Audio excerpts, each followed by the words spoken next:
Alright guys, welcome back to the channel. So today's video we're going to be back working on the Kenne Bell 5th Gen Camaro.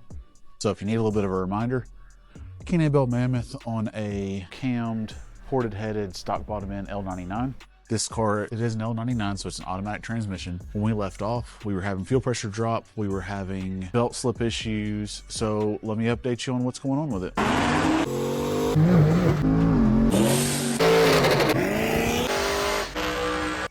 In the last video, I ended the video off kind of abruptly. This car had a basically manual tensioner right here, and I'm not sure if you guys are aware, but on serpentine belt setups, it's really not good to have a manual tensioner. These belts are designed to stretch and, you know, contract and move around and do all that kind of stuff. So the guys went through, they just put a regular parts store belt tensioner back on here with a regular Black Gates belt, and I did a pull on the car and we had no more belt slip. So the car ended up making like 11.5, 12 pounds of boost, and on pump gas, stock bottom end, I don't necessarily recommend that because we were also having some fuel pressure drop at the same time. So here's where we made the change. So now the car has a Fore level 2 fuel system, and it's got the new set of FIC, like Fuel Injector Clinic 1200s. Now this is the new injectors.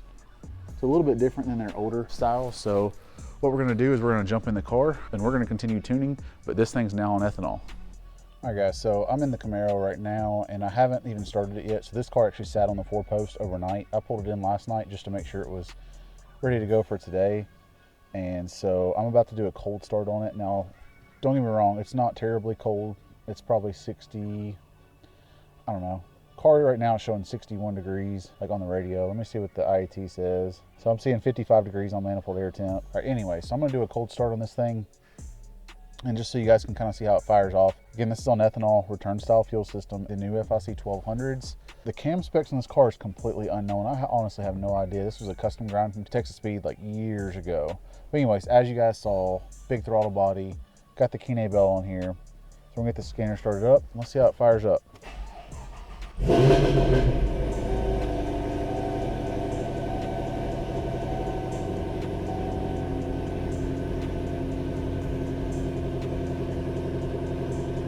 Now, I don't have the wideband plugged into direct power, so it did lose wideband just for a second. I wasn't even thinking about that. I should have brought my jump box in here, that way I could have had direct power for cold start.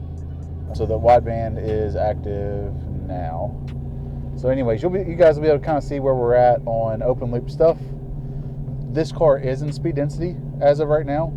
The MAF, this car has a big 5-inch intake on here with the very turbulent MAF.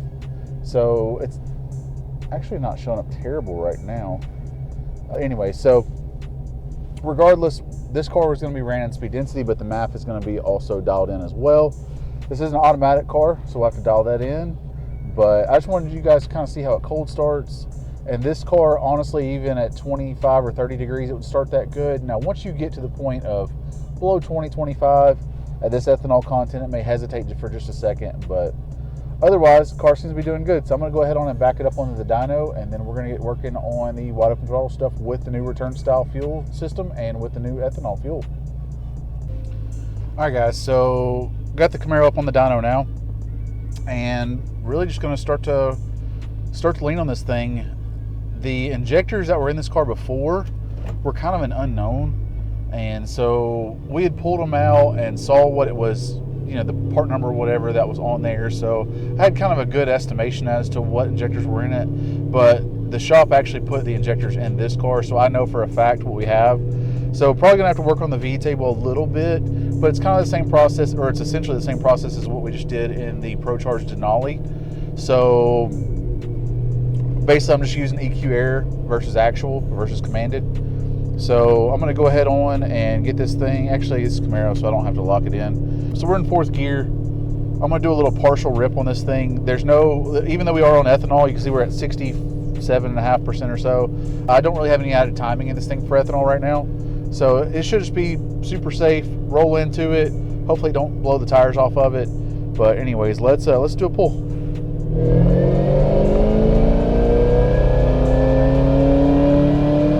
All right, that's good enough. So we were a little bit lean, nothing crazy. Again, this car is on ethanol. So it can 100% can tolerate this. It's not a problem at all. It does look like I need to extend my VE table up a little bit. Now that the belt, is good, looks like we're hitting right around 185 kPa, and I've got my VE table set up for 180. So not a problem though. So let's go ahead on and do that. Obviously you guys can see how little timing it was. That's why the thing was laboring. I mean, 5 degrees is just nothing on one of these. All right, so let's pull up my current VE table. I'll go ahead and save this, by the way. I was making some changes on it. I literally just went ahead on and blindly threw 10% at the whole thing. But you guys can see up top where I'm at 180. What I'm gonna do, I'm just gonna shuffle everything over 5 kPa. This thing realistically shouldn't go, we'll go 10. I'm gonna shuffle everything over 10. So I'm just gonna copy this to 30 and copy it over. And I'm gonna put it right there. And then I'm just gonna copy this from 30 all the way over. And then I'll do 185, then 190, and that should be good. We're gonna leave those alone. I'm gonna follow just EQ air. You guys can kind of see where we're at. So I'm just gonna copy this. We're at 3,000 to 4,500. So 3,000, 4,500, multiply by percent, multiply by percent. Same thing here. And then I'm just gonna add the 5% down here. And then add the 5% down here. And then I'm going to look above it and we'll do the 5% above it.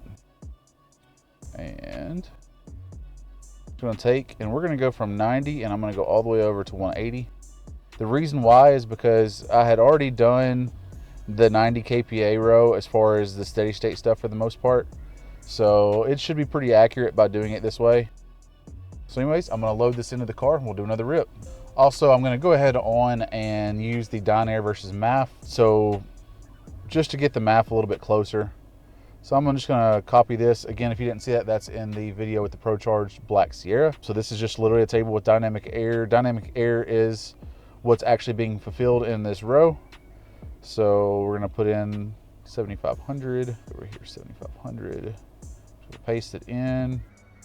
Kind of get an idea of what it wants. All right, so then what I'm gonna do is I'm gonna look at the difference. So we're gonna grab my phone. I use my phone a lot during this. Actually, I guess I'll just do it on here. That way you guys can see. So we're gonna do the current 8,700.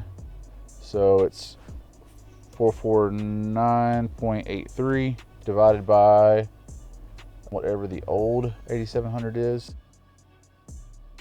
397.30, 397.30, and then so I'm just going to grab this number right here, and from 88.50 and above, I'm going to paste this in and multiply, and you guys will see that that should straighten out my 2D table up top. And then I'm just going to go through and I'll fill in this, and I'm just going to keep sorting through it that way. I'm also going to go ahead on and do flex fuel timing. So let me go ahead on and get this MAF cleaned up, and then I'll bring you guys back for doing the flex fuel timing as the adder. All right guys, so it's time to go on and do some flex fuel timing. So I've showed you in other videos, but this is the way that I like to do it that just seems to be, I don't know, it just seems to work pretty decent. So this vehicle, right now we're looking at the current high octane timing table. Now I did go ahead on and just put 3 more degrees on pump gas side, because obviously this, I mean 5 and 6 degrees, that's honestly too low. Even for pump gas, it could take more, just me from knowing from experience. My thoughts is this car's probably gonna like, with it being stock bottom end 12 pounds, it's probably gonna like somewhere around 16.5, 17 degrees. So what I'm gonna do is I'm actually gonna grab this row right here. First off, I'm gonna save my current file, and I'm gonna put my current file in the background. So that way, right now, we should have a difference on the compare file of 0, right? So I'm gonna take and I'm gonna copy this row 128, and I'm gonna go ahead on, I'm gonna bring it down to row 84, and I'm gonna paste it. And then we're gonna go 128 down. And that way, this is essentially just what I wanna add for flex fuel timing as of right now, just for testing purposes, obviously. It's probably gonna end up wanting a little bit more than this, but we'll see. So then what I do is I take the difference and I grab it right here. I just copy the difference, and then I go over and I paste it into the flex fuel table. So something like that. And then I'm gonna go back to high octane table and I'm gonna clear this, or I'm gonna zero this out. That way, obviously we don't wanna run that much timing in this thing on the pump gas side as well. But by doing it this way, now I'm back to pump gas table over here. and I know that when this is at a full 1 multi, that's what's going to happen. So then I'm going to make sure that multi versus composition we're going to actually add, and I'm going to go ahead and I'm going to make this 1 across the board. Now, some of you guys may know this, some of you guys may not, but really anything above like E40, E50 has about the same type of power holding capabilities of even 80% ethanol. You really don't get much better until you get into the race stuff. And to me, the way this has been explained to me, it makes sense, is regular ethanol is mixed with 87 octane of gas. So like right now we've got 67.5% of ethanol, which means we also have that other percent of 87 octane. Apparently inside the cylinder, the 87 octane itself can actually detonate. So a lot of the race E85s are blended with better fuel, so you have ethanol with a better fuel. So anyway, so this is how I'm going to do it. I'm going to do my multi just like this. Now I will probably dial it in a little bit further, but for right now, also I want you guys to know that, you know, some of you guys may look at this and say, oh, it's too much timing or it's not enough or whatever. Again, I utilize IAT multipliers just like normal. I use engine coolant temp multipliers just like normal. I have other stuff in here. So our final result of timing is going to be determined based off of what all the multipliers do plus over the base table. So anyways, I'm going to load this in and we're going to go ahead on and I'm going to do a rip. I'll try 3rd gear because I'd like to go in and sweep through kind of quickly in vehicle simulation mode and make sure fueling and timing and everything's okay before we do the fully loaded 4th gear pulls.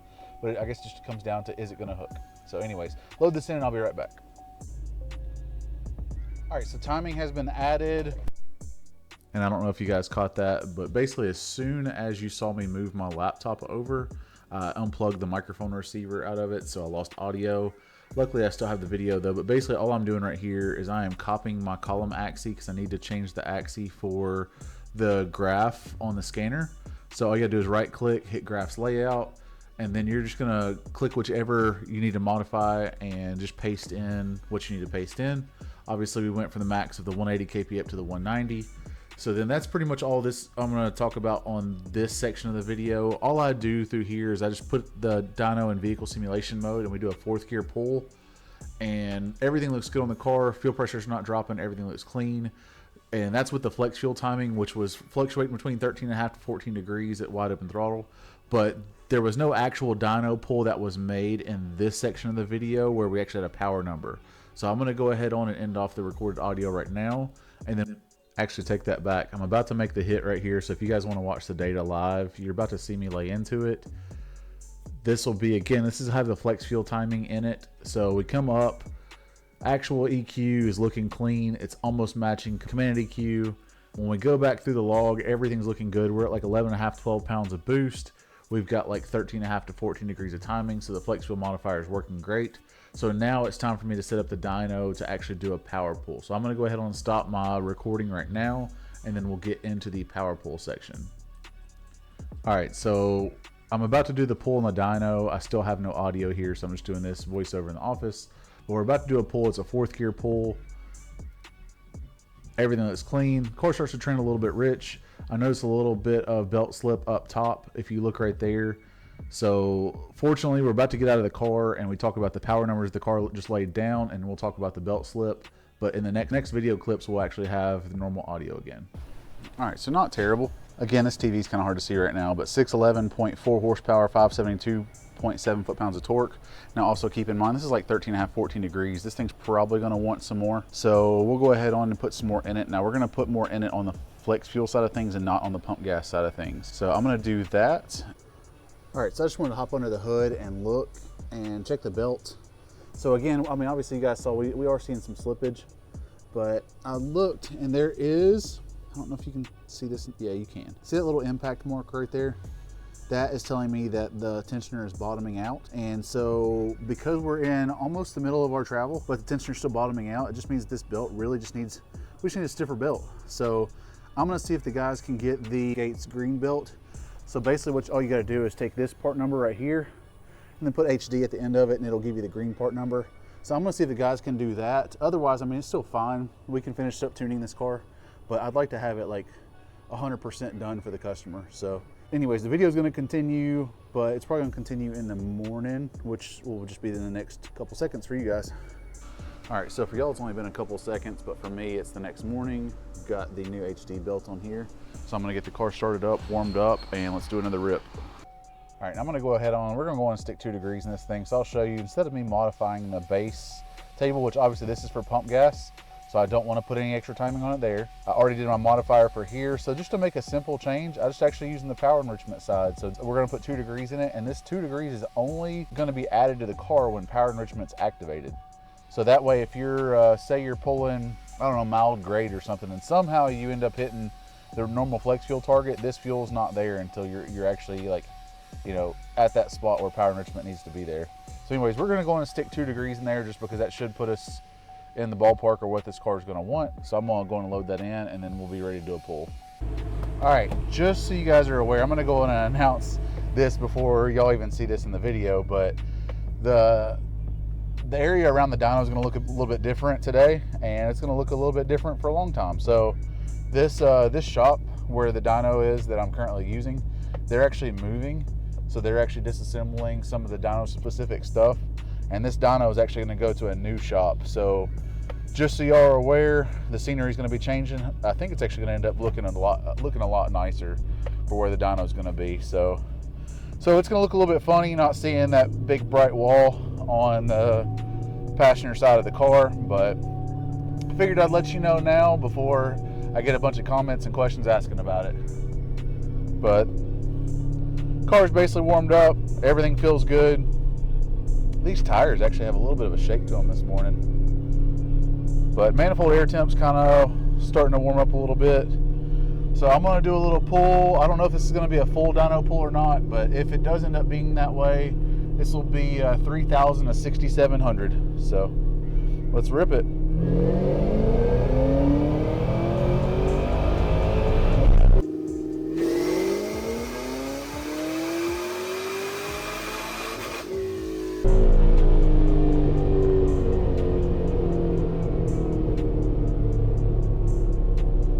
Still got somewhat of a low rev limiter on this thing too, by the way. It looks like we were starting to trend a little bit rich, quite a bit rich, but we had some timing in the thing this time. So let's hop out and see how much power it picks up. All right, so it did pick up some 658 horsepower, 598 foot-pounds of torque. So again, if this was on a Dynojet, that'd be like in the 720-ish range, which is about what this car had made a long time ago with way more boost and on race gas. So we're in that territory now. So I'm happy with that. And I will tell you guys, some of you guys don't understand the power that this dyno, how far off it is, but 640 wheel horsepower on this dyno and a 4,200 pound car will run 640s in the 8th at like 112, 113. So this kind of power, I mean, this car, I mean, it's a 9-second car with, when it's not on these, whatever these are, these Nitto, I think these are the G2s. But anyways, let's hop in the car and look at the data. All right, so as we're looking through here, definitely trending a little bit rich up top. And also, of course, timing is up quite a bit more than what it was yesterday, even though it just added 2 degrees, and it's just because manifold air temp is down. I mean, that's normal. I feel like the car should have probably picked up a little bit more. So what I'm gonna end up doing, I'm gonna clean up this fuel a little bit, which by me cleaning up this fuel, it's actually going to add some timing back in because of how I have the cylinder air mass scaled. So what I'm going to end up doing is I'll probably pull a degree or degree and a half off this thing. I feel like, because we're also dropping in boost, so the belt didn't 100% fix it. I almost feel like we're down everywhere. But this is the kind of stuff I'm used to seeing. Used to seeing a little bit of changes. Obviously, this is a whole different day. If you guys notice where the horsepower calculator is showing 821, when I look at the flywheel horsepower on the dyno, it's showing, I think, 827. So that's all looks pretty good, but injector duty cycle looks good. Everything's looking good. So yeah, that's what I'm gonna do. I'm gonna pull probably a degree and a half. I may even go in and pull the 2 degrees completely out of it. I don't know that they're gonna notice a difference. So that's another thing that you guys have to understand is when you're tuning on these cars, 10 horsepower, you're not gonna feel. 20 horsepower, you're not gonna feel. It's all percentage based. If you think about how little 20 horsepower is in percentage compared to 600 or 700 horsepower, your butt dyno is not going to feel that. Now at the track, maybe, you know, 20 horsepower, you may see a half mile an hour or so, depending on the way the car, obviously, and if you're on 1/8 or 1/4. But that's why I don't like running these cars ragged. I mean, there's tuners out there that would have this car up at 22, 23 degrees, even being a stock bottom end L99. I just don't do that because I could put another 2 degrees in the car and it'd probably only pick up it'd probably pick up 12 to 15 horsepower. Like, you don't want to continue to add timing until the horsepower stops climbing. I know you may have seen some guys on YouTube doing that, but you don't want to do that. You want to, I always try to go up to where we're picking up like 30 horsepower per degree, and then once it gets to where it's only picking up like 10, I go in and pull it back out. And then, you know, if you're at the track, so to me, you know, running this car for 9 seconds down the track isn't as hard on the engine as what it is, you know, going roll racing in Mexico, doing like a 60 to 160 or something. That's way harder on these cars. So drag racing, you can usually get away with a little bit more timing than what you can on street use. And this car is going to be on the street. I don't know how often it's going to get the shit beat out of it, but this is a street car. This is not a drag car. So this car, I can't get as aggressive on the tune-up as what I can on a drag car. Also, I hope you guys understand this too, is weight is a huge factor. This car, I mean, it's a 5th gen Camaro that's fully loaded 2 SS whatever, automatic car. This is a heavy bitch.